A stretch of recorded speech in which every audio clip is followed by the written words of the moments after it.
Standard के students तो एक बार फिर से आप सभी का मोस्ट वेलकम। और जैसे कि आप सब जानते हो कि आपका मैथ्स और एसएस का पेपर हो गया है और मैथ्स और एसएस के पेपर में कई सारे स्टूडेंट्स बोल रहे थे कि सर पेपर लीक कर दो, पेपर लीक कर दो, सर फटाफट आप पेपर को अपलोड कर दीजिए, हमारा आज एग्जाम है। तो गाइस मैंने आपको पहले भी मेरे प्रीवियस लाइव वीडियोज़ में बताया था कि भाई इस बार पेपर वगैरह लीक नहीं होने वाला है। तो आप ना यार ये सब छोड़ के ना ध्यान से पढ़ना चालू कर दो, जिससे कि आप थोड़े बहुत अच्छे मार्क्स स्कोर कर सको। और हालांकि साइंस का पेपर जो है एक तरह से आप समझ लो कि लीक ही हो चुका है, क्योंकि मैंने ना यार गाइस 5 साल के जो प्रीवियस पेपर्स हैं और फिर बाद में जो गुजरात बोर्ड के सीबीएसई के प्लस गुजरात बोर्ड के जो भी प्रीवियस पेपर है उसमें से 5 साल में जो जो क्वेश्चंस पूछे थे उन क्वेश्चंस को सारे मैं यहाँ पे लेके आ चुका हूँ। मतलब एक तरह से आप समझ लो कि ये मैंने पेपर लीक ही कर दिया हुआ, क्योंकि अगर आप इतना पढ़ के जाते हो तो इसके बाहर से एग्जाम में कहीं से भी नहीं आ गया। यानी कि 80 मार्क्स का पेपर है, इतना अगर करके गए आप तो 65 प्लस तो मान ही लो गाइस। हाँ आपने सही सुना, मतलब ये एक तरह से ना यार पेपर लीक हो चुका है। तो फटाफट ना ये जो लीक पेपर है वो सारे अपने गाइस को शेयर कर दो, क्योंकि 5 साल का ये सीबीएसई प्लस जीएसईबी के जो भी क्वेश्चंस पूछे गए ना उसमें से ही मैं आपको बता रहा हूँ। तो फटाफट इस वीडियो को ना यार अपने दोस्तों के साथ शेयर कर दो और साथ में मिलकर देखो, ठीक है। चलो आइए तो इस वीडियो को हम चालू करते हैं।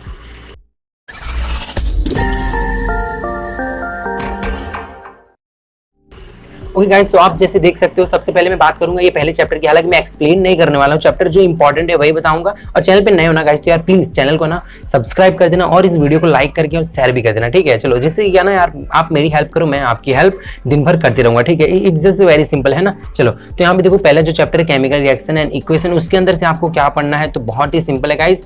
आप यहाँ पे आगे बढ़ेंगे। ये केमिकल इक्वेशन है, यहाँ पे ये कुछ काम के नहीं। देखो जो मैं ना स्क्रॉल अप करते जा रहा हूँ ना उस पर आप ध्यान मत दो, ठीक है। चलो तो यहाँ पे आप जैसे ये देख सकते हो अभी आपके सामने स्क्रीन पर आ चुका है कॉम्बिनेशन रिएक्शन।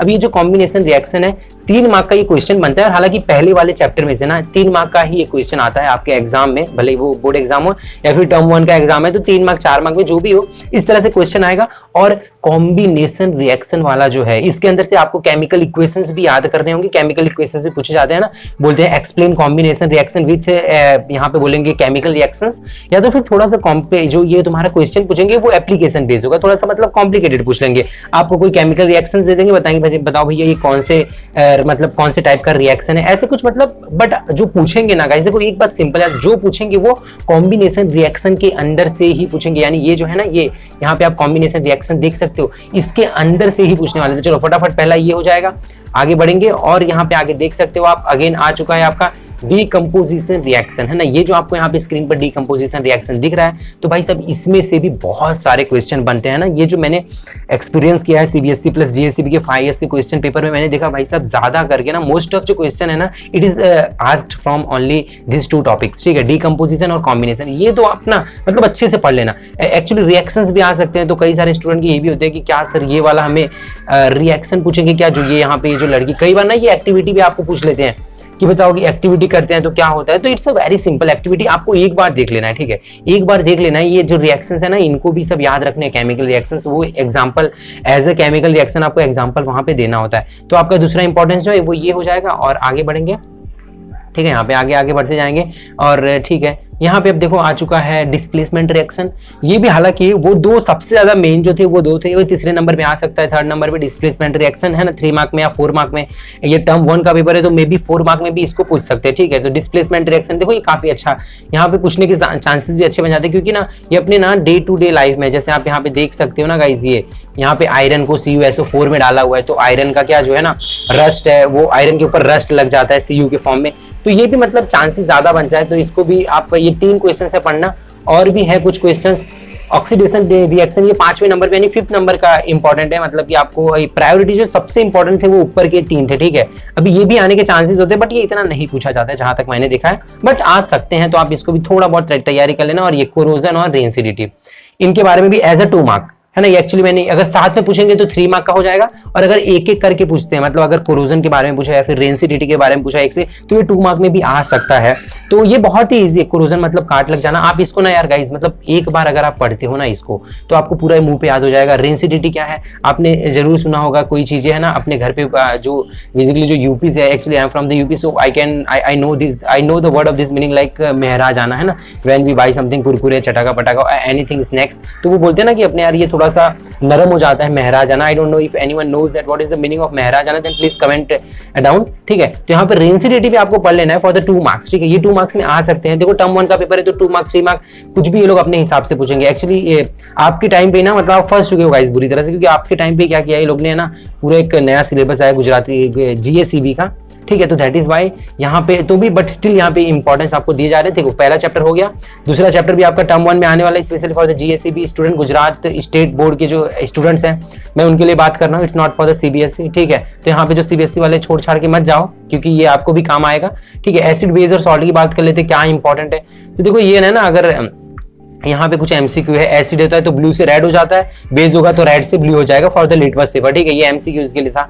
फिर यहाँ पे जो है ये देखो, ये मैंने एक्चुअली दिया हुआ है, तो इसमें से ना यार गाइस ऑलमोस्ट ये वाला जो आपको ये दिख रहा है ना यार, इसमें से हर बार MCQ पूछा जाए। अगर रेड लिटमस पेपर है तो वो क्या करेगा, अगर आप रेड लिटमस पेपर को डालोगे तो नो इफेक्ट रहेगा, ब्लू मतलब अगर फिनोल्फथैलीन है तो क्या आएगा। ये वाला पूरा MCQ ना यार याद कर लेना, एज ए MCQ ये जरूर आता ही आता है। आगे बढ़ेंगे, यहाँ पे आप देख सकते हो ऑल फैक्ट्री इंडिकेटर्स क्या होते हैं, इसके लिए मैंने लिखा हुआ है ऑल फैक्ट्री, यानी कि जो स्मेल से अपने पता लगा सकते हैं कि वेदर इट इज एसिड और बेस है ना, उसके नेचर को अपने पता लगा सकते हैं। तो अगर एसिड होता है कभी भी प्रेजेंस ऑफ टेस्ट होता है, यानी कि प्रेजेंट ऑफ स्मेल, सॉरी यहाँ पे एक्सीलेंट टेस्ट लिखा है तो यहाँ पे स्मेल की बात होगी, है ना। ऑल फैक्ट्री का मतलब ही होता है स्मेल, तो यहाँ पे गलती से टेस्ट लिखा चुका है, टेस्ट यानी जो टेस्ट करते हैं अपने, वो नहीं, प्रेजेंस ऑफ स्मेल। तो अगर एसिड रहेगा तो मान लो ऑनियन है, वेनिला है, फिर क्लव ऑयल है, तो उनका स्मेल रहता है। और अगर बेस रहेगा ना, मान लो अपने बेस को अगर वहां पे रख छोड़ दिया, डिप कर दिया, तो बेस में तुरंत ही क्या होगा, स्मेल जो होगा वो गायब हो जाएगा। तो ये एज ए MCQ आपको याद रखने हैं, ठीक है।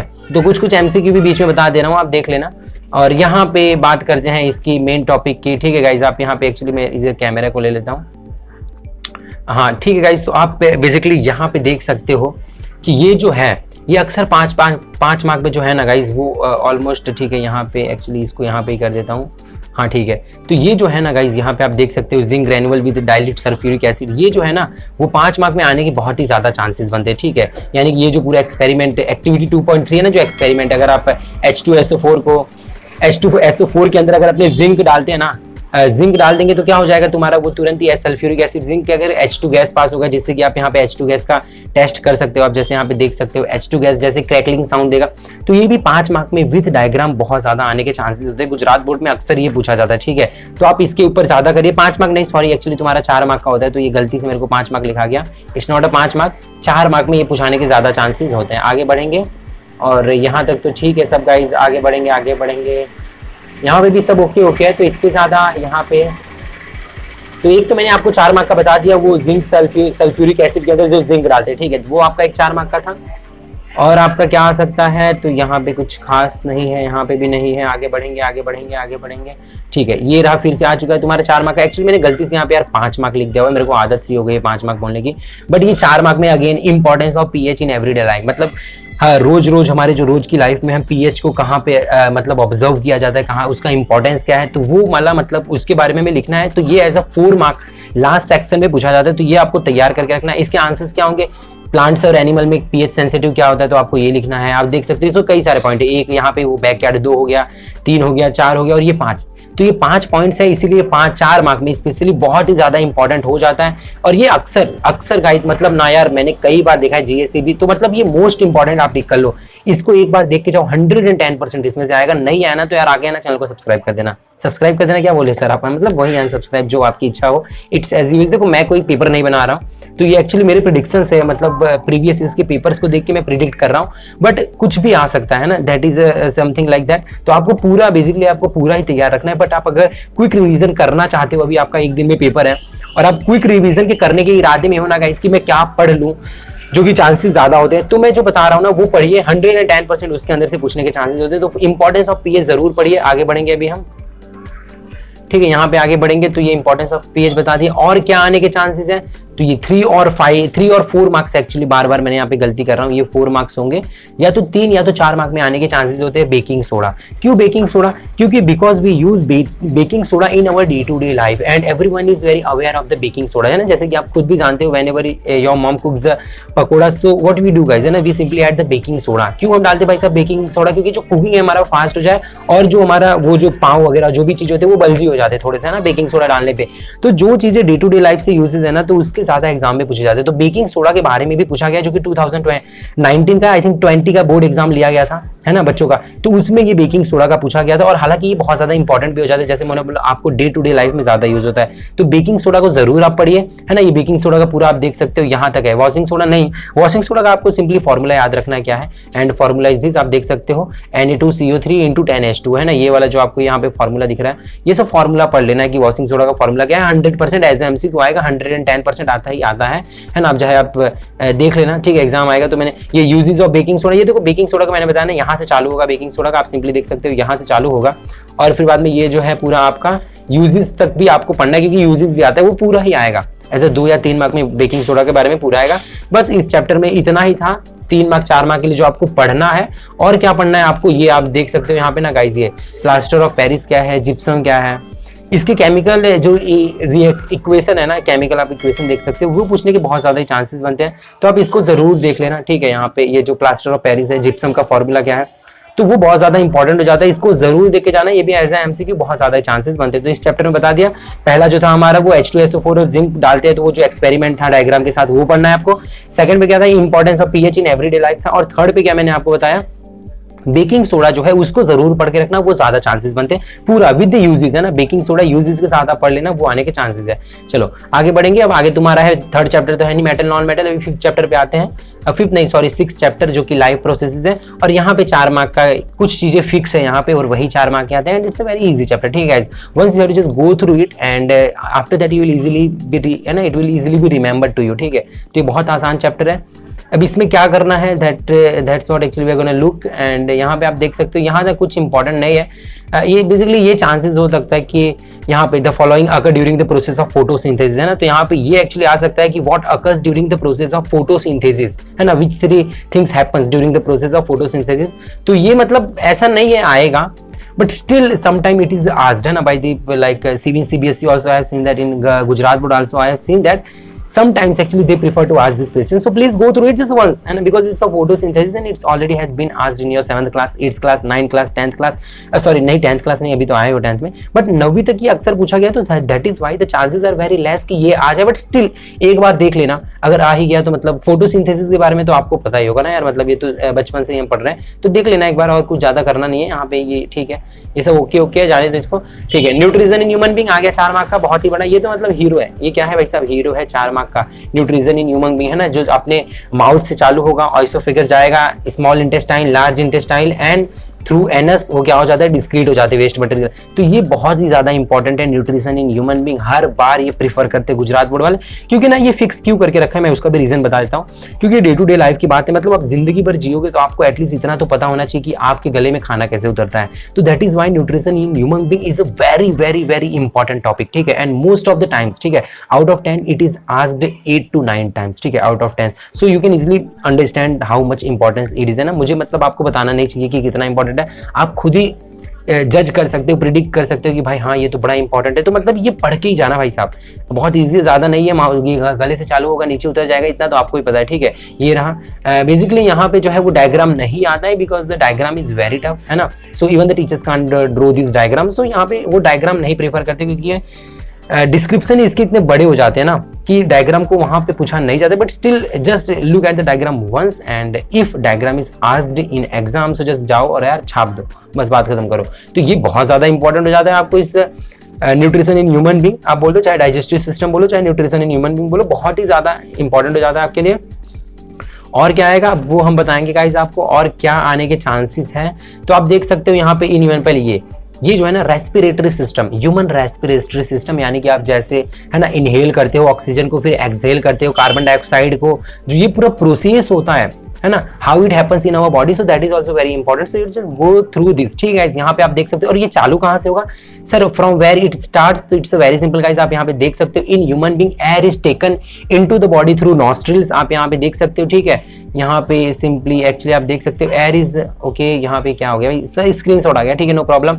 इन human being air is taken through the nostril, the passaging, है ना, मतलब नाक से हवा को लिया, फिर यहाँ से नॉस्ट्रिल में कई सारे है ना अपने पास पैसेजेस हैं, बाल है, यहाँ पे हेयर है, मतलब ठीक है। तो वो क्या करेगा, फिल्टर करता है, और इस तरह से पूरा जो है म्यूकस जिसको अपने बोलते हैं, ठीक है। फिल्टर करता है और इसी तरह से अपने सांस लेते हैं जो कि अंदर जाता है। मतलब ये पूरा प्रोसेस जो human respiratory, actually I am not gonna explain this because I do not have the time, I am just only here for to give you the importance of this, ठीक है, साइंस है ना। तो यहाँ पे ये मैं आपको नहीं समझाने जा रहा हूँ, simply you can just see this. And human respiratory system is also very important in 3 mark 4 mark, है ना। It depends on the examiner how they are going to ask in what amount of marks, you can simply say that. तो यहाँ पे आपको ये ना 4 mark में आ सकता है ह्यूमन रेस्पिरेटरी सिस्टम, तो आपको इस पर भी ध्यान देना है, वेरी इंपॉर्टेंट हो जाता है। अगेन आगे बढ़ेंगे, अवर पंप हार्ट, अरे भाई साहब ये भी है ना, इट्स ऑल्सो वेरी इंपॉर्टेंट, ठीक है। ये विद डायग्राम के साथ पूछा जाता है 4 मार्क में। एक्चुअली मैंने गलती कर दिया, सभी जगह 5 मार्क लिखा है, so please just forgive me for that, है ना गाइज। ये 4 मार्क का होगा आपका, sorry for all this, sorry to all this students. और जो अवर पंप द हार्ट है, it's also very important and it is always asked with the diagram, ठीक है। So diagram also carries this question. तो ये diagram भी आपको देख लेना है कैसे है, it's very simple. You can go on the YouTube and like search for the tricks and tips to draw this human heart, ठीक है। तो ह्यूमन हार्ट भी 4 मार्क में बहुत ज्यादा आने के चांसेस होते हैं। And now again will go to the next questions, next important questions.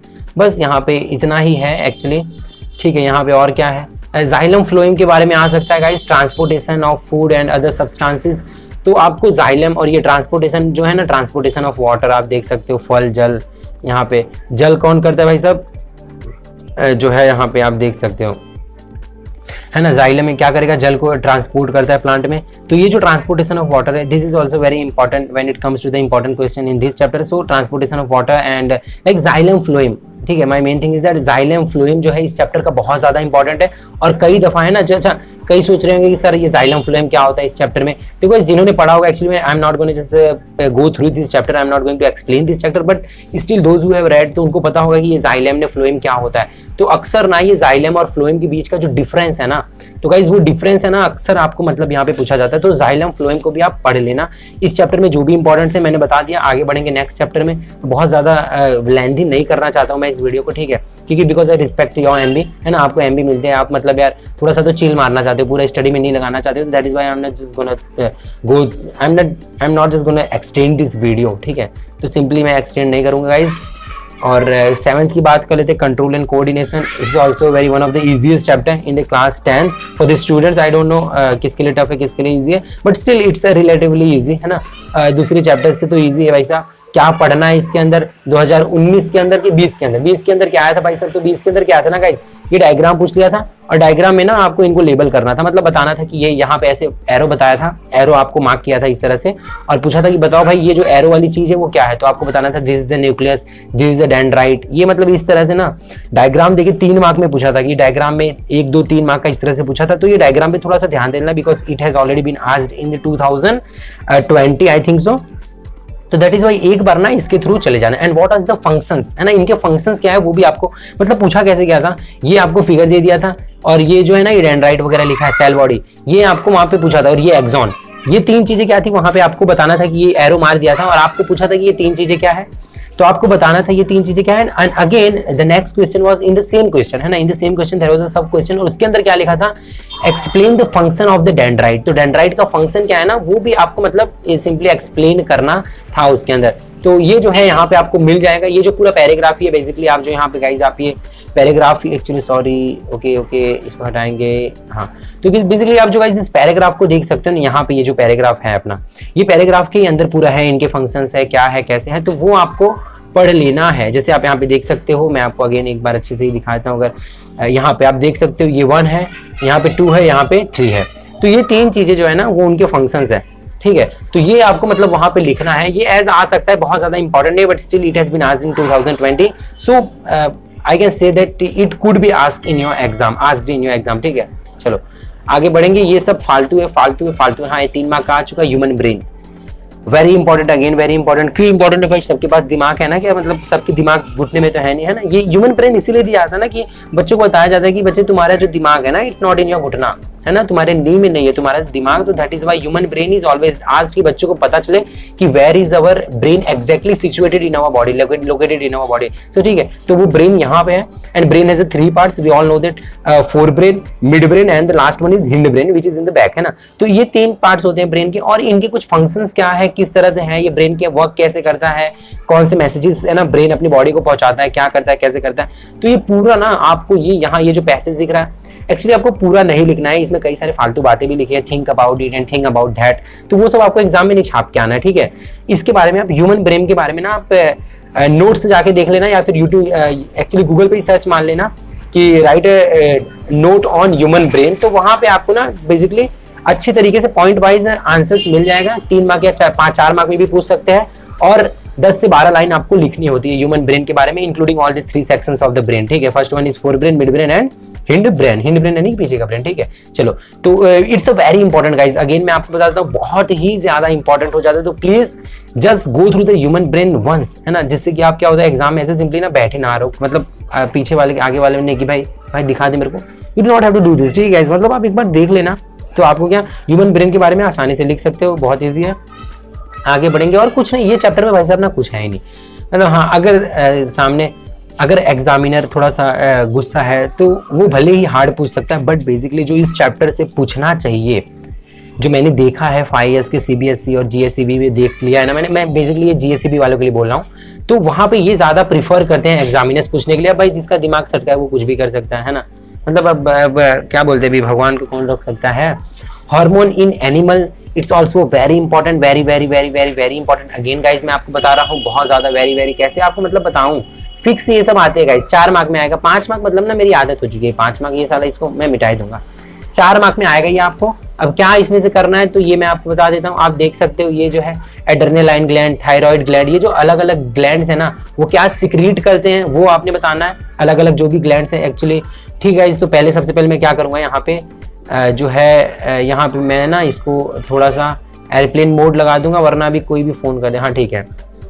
चलो, तो आप यहाँ पे देख सकते हो आपको इसके अंदर से क्या पूछा जाएगा, तो ये पैनक्रियाज है, थायराइड ग्लैंड है, पिट्यूटरी ग्लैंड है, तो ये सब के काम क्या है, what is the function of this glands, है ना। तो ये ग्लैंड के जो फंक्शन है वो आपको बताने हैं, जो कि यहाँ पे पूरा एक्चुअली दिया गया है। तो आप ना इसको एक बार नेट पे सर्च मारना, हार्मोन इन एनिमल, अब इसके अंदर से पढ़ना क्या है मैं आपको वो एक्जैक्टली, तो देख रहे हैं यहाँ पे पिट्यूटरी ग्लैंड है, थायराइड ग्लैंड है, फिर बाद में यहाँ पे पैनक्रियाज है, टेस्टिस है, एड्रेनल ग्लैंड है, तो ये सब ना कुछ हार्मोनल जूस रिलीज करते हैं, सिक्रेट करते हैं, और वही हार्मोनल जूस के बारे में आपको लिख के लाना है। ये सब बहुत ज्यादा इंपॉर्टेंट हो जाता है, ठीक है। तो simply you search on the internet, because मैं इस चैप्टर में आपको सिर्फ इतना ही बताऊंगा व्हाट आर द इंपॉर्टेंट, ठीक है। तो यहाँ पे जो भी इंपॉर्टेंट क्वेश्चंस है मैं आपको वो बता दूंगा, ठीक है। चलो, तो और MCQ के लिए ना भाई ये जो आपको दिख रहा है ना यहाँ पे एक्चुअली यहाँ पे आप देख सकते हो ये मतलब जो भी एग्जामिनर्स फेवरेट, भले ही एग्जामिनर अगर ये करके भी आया ना, ड्रिंक करके भी आके आपका पेपर बना रहा है भाई, ये बनाना तो वो नहीं, ये मतलब लाएगा ही MCQ में, 1 मार्क हो चाहे 2 मार्क हो, मतलब देखो गाइस कोई भी एग्जामिनर हो, इनफैक्ट अगर मैं भी होता और SPV के आया होता ना भाई, तो भी मैं ये क्वेश्चन तो लगाता ही भाई, मतलब बहुत ज्यादा इंपॉर्टेंट है गाइस, इसको बहुत ज्यादा इंपॉर्टेंस दिया जाता है। इनके फंक्शंस देख लो, मतलब वही है हार्मोन इन एनिमल जो मैंने आपको बताया ना, अगर आप देखो ये उसका थोड़ा है ना मतलब फ्लो चार्ट जैसा दिया गया है, एक उनका समरी दिया गया है, उसको आप बड़े में लिखना है, थोड़ा आपको डिस्क्रिप्टिव में लिखना होता है, बट वो वही चीज है। हार्मोन इन एनिमल जो मैंने आपको बताया बहुत ज्यादा इंपॉर्टेंट है, अभी जस्ट ऊपर ही यहाँ पे आप दिखाता हूँ मैं आपको, तो ये जो दिखाया ना मैंने हार्मोन इन एनिमल, तो ये इसका क्या है ना गाइस, ये इसका थोड़ा सा समरी यहाँ पे दिया गया है और इसका डिटेल कहाँ है वो पैराग्राफ में था, ठीक है। तो ये आप पढ़ के रखना, बहुत ज्यादा इंपॉर्टेंट ज्यादा 7th क्लास के 7th चैप्टर के लिए।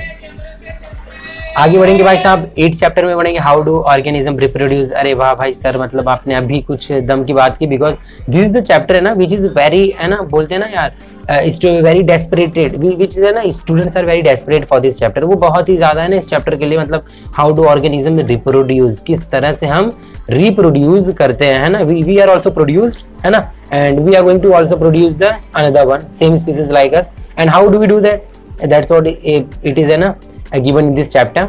डू ऑर्गेनिज्म, ये सब छोड़ो भागो, ठीक है। यहाँ पे देखो modes of reproduction used by single organisms, है ना, तो ये बहुत ज्यादा इंपॉर्टेंट हो जाता है। सिंगल ऑर्गेनिज्म मतलब बेसिकली यहाँ पे फ्लावर और प्लांट्स की बात की जाएगी, है ना, क्योंकि वहाँ पे फिजिकल इंटरेक्शन नहीं होता है बॉडी का, है ना, just like the human beings, है ना, तो वहाँ पे मोड ऑफ जो है reproduction used by single organism 3 mark में पूछे जाते हैं गाइस।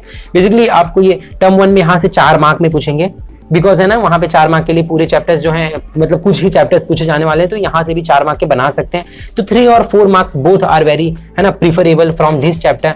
और अब क्या पढ़ना है आपको है ना, तो ये मोड्स ऑफ जो reproduction used by single organism में टोटल 5 to 6 टाइप्स है आई थिंक सो। पहला आपका है फिजन है। अगर 4 मार्क में पूछा तो ये सारे आपको थोड़े थोड़े के बारे, सारे पॉइंट्स के बारे में थोड़े थोड़े लिखने होंगे। बट अगर 3 मार्क में भी पूछते हैं तो सबसे ज्यादा इंपॉर्टेंट क्या हो जाता है, मतलब जो यहाँ पे पूछते हैं, तो ये फिजन को आपको बहुत अच्छी तरीके से पढ़ना है।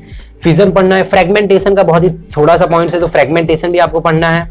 फिर बाद में आ जाएगा आपका बडिंग पढ़ना है, फिर आपको पढ़ना है वेजिटेटिव प्रोपोगेशन। देखो वेजिटेटिव प्रोपोगेशन और फिजन आप यहाँ पे जो देख सकते हो, वेजिटेटिव प्रोपोगेशन और फिजन है ना, वो अक्सर पूछे जाते हैं, मतलब 3 मार्क में पूछेंगे और ये 2 क्वेश्चन डाल देंगे, explain what is fission and also explain vegetative propagation. But वहां पे अगर 4 मार्क में पूछते हैं तो आपको इन सब के बारे में लिखना होगा थोड़ा थोड़ा। जैसे कि मैंने आपको बताया modes of reproduction by single organisms, तो यहाँ पे सभी कुछ, पहला हो जाएगा आपका फिजन हो जाएगा, दूसरा आपका हो जाएगा फ्रेगमेंटेशन, तीसरा हो जाएगा रीजनरेशन, चौथा हो जाएगा आपका वेजिटेटिव प्रोपोगेशन, बडिंग हो जाएगा। स्पोर फॉर्मेशन की भी अक्सर चांसेस होते हैं, तो स्पोर फॉर्मेशन में भी ना आप गाइस थोड़ा सा ध्यान दे देना, बिकॉज है ना स्पोर फॉर्मेशन भी पूछा जाता है कई दफा आपको, ठीक है। चलो आगे बढ़ेंगे। यहाँ पे सेक्सुअल रिप्रोडक्शन में ये सब ठीक है। तो सेक्सुअल रिप्रोडक्शन इन फ्लावरिंग, ठीक है, मतलब कुछ ऐसे प्लांट्स भी होते हैं they do the sexual reproduction. अरे यार मतलब ये चीज ही ऐसी ना गाइस यार रहा नहीं जाता है, ठीक है, मतलब चलो यार मतलब समझना, गलत मत समझना, ठीक है। चलो क्या करे, तड़प ही ऐसी है। तो देखो यहाँ पे सेक्सुअल रिप्रोडक्शन इन प्लांट, कुछ प्लांट्स भी ऐसे होते हैं they do the sexual reproduction, मतलब फिजिकली नहीं करते, वहाँ पे एक स्पोर उनका जो होता है बेसिकली, यहाँ पे आप देख सकते हो ये जो एंथर है, वहां से कुछ छोटे छोटे वहां से जो पार्टिकल्स होते हैं वो निकलते हैं और जाके ये यहाँ पे ओवरी आपको यहाँ पे दिख रहा होगा उसके अंदर हो जाते हैं, तो that is why new reproduction होता है। तो that is something like sexual reproduction in flowering plant, वो भी आपको ना यार गाइस पढ़ना है, ठीक है, ये भी आपको ना पढ़ना है, क्योंकि चांसेस बन सकते हैं कि भाई राइट, बेसिकली देखो मैन और ह्यूमन के सामने ये चांसेस 0 हो जाता है, इसका है ना 0 चांसेस, क्योंकि भाई सीधी बात है, ये इसके बारे में जान के क्या करोगे तुम, है ना, what you going to do with this, मतलब आपको है ना प्लांट्स के साथ क्या करना है भाई साहब, है ना, नहीं कुछ नहीं करना है ना, सिंपली वो प्लांट जाने अपना जैसे भी उनको करना है। But basically the most important questions which is asked from this chapter is like वो क्या है, वो बहुत ही अच्छा है, देख लेते हैं क्या है।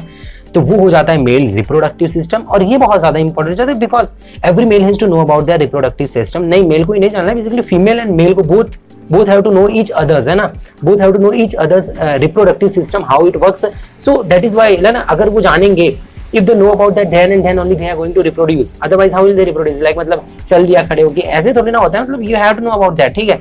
तो that is why it is very important question guys, है ना, simply just keep one thing in mind, the things which are very like which comes in our day to day life, that is the only very important questions in 10th exam, ठीक है, क्योंकि वही prefer करेंगे ना examiners के बच्चों को कुछ तो एक्चुअली अगर आप ये अगर इंपॉर्टेंट नहीं होगा तो आप कैसे जानोगे भाई how to reproduce, which is the very main part of our life, which is very essential part of our life, है ना, because we live just to create another one, है ना, यही इसीलिए रहते हैं ना भाई साहब, यही तो है यार, मतलब क्या करें, वो जो डायलॉग है ना, तड़प ही ऐसी भाई रहा नहीं जाता, ठीक है। Female reproductive system again it's also very important and it is always asked with the diagram. जब फीमेल रिप्रोडक्टिव पूछा जाएगा डायग्राम की ध्यान में रखते चलना, मतलब सही है ना, डायग्राम इजी तो है भाई साहब, क्या है दिख रहा है आपको, बहुत इजी है, it's a very easy. Female reproductive system ऐसे किया मतलब ट्रायंगल शेप में, it's complete. But male reproductive system नहन भाई, ये जो गाइस आप देख रहे हो ना मेल रिप्रोडक्टिव सिस्टम, ये डायग्राम के साथ एक्चुअली प्रेफरेबल नहीं होता है because you can simply see that, बड़ा ही कॉम्प्लिकेटेड है ये चीज, बड़ा ही कॉम्प्लिकेटेड है ना, है कि नहीं, आप कमेंट सेक्शन में बताना, यूजुअली है ही बड़ा कॉम्प्लिकेटेड चीज, तो आप कमेंट सेक्शन में जरूर बताइएगा, ठीक है। आगे बढ़ेंगे, female reproductive system always preferred with the diagram, आगे बढ़ेंगे और क्या आएगा, रिप्रोडक्टिव हेल्थ जो है it's also very important, again 3 mark में आता है, रिप्रोडक्टिव हेल्थ भी इस चैप्टर से पढ़ लें। देखो गाइस बहुत ज्यादा इंपॉर्टेंट जो क्वेश्चन है मैं वही आपको बता रहा हूँ। अब रिप्रोडक्टिव हेल्थ है ना, वो भी बहुत ज्यादा इंपॉर्टेंट हो जाता है because whenever you are doing that ना, वो that क्या होता है actually even I don't know, but whenever you are doing that you have to know what are the like you know remedies, what are the things which we have to just keep in our mind, because like आपने कुछ भी कर दिया है ना, there are lots of students, I think you may have seen the web series in which like you know student do commit some mistakes and after that they just है ना give their whole life to improve it। तो यहाँ पे इसीलिए ना guys आपको reproductive health के बारे में पढ़ना है कि क्या होता है, बेसिकली आप सभी को पता होगा, है ना, मैं जानता हूँ कि 10th चैप्टर चालू नहीं होता है, और सबसे पहले जो बच्चे बुक जब खरीदते हैं ना साइंस की, इट्स वेरी सिंपल, मतलब यार वो क्या करे ना, तो बोल तो रहा हूँ बार बोलता है, तड़प ही ऐसी है ना, क्या करे रहा नहीं जाता है, तो सिंपली जब वो जैसे 10th की बुक खरीदेंगे ना, तो first page which is open by the every students in 10th class is like you know यही चैप्टर है, हाउ डू ह्यूमन रिप्रोड्यूस, है ना। ये चैप्टर पे आएंगे और यही वाले पेज को खोल देंगे और चालू कर देंगे। मतलब ये चैप्टर उनको बहुत अच्छे से आता है। Even in my classes also some students are like sir this is the chapter which I know, है ना, since my childhood, when I was born and at that time only I just knew about this chapter. अरे हाँ भाई सही है, ठीक है, तो ये चैप्टर आएगा, चलो बहुत अच्छी बात है अगर आप जानते हो ना यार गाइस। मतलब it's a very like beneficial thing for you because you are going to score the 3 marks from this chapter, 3 to 5 marks basically in term 1 बहुत ज्यादा अच्छा स्कोर कर लोगे।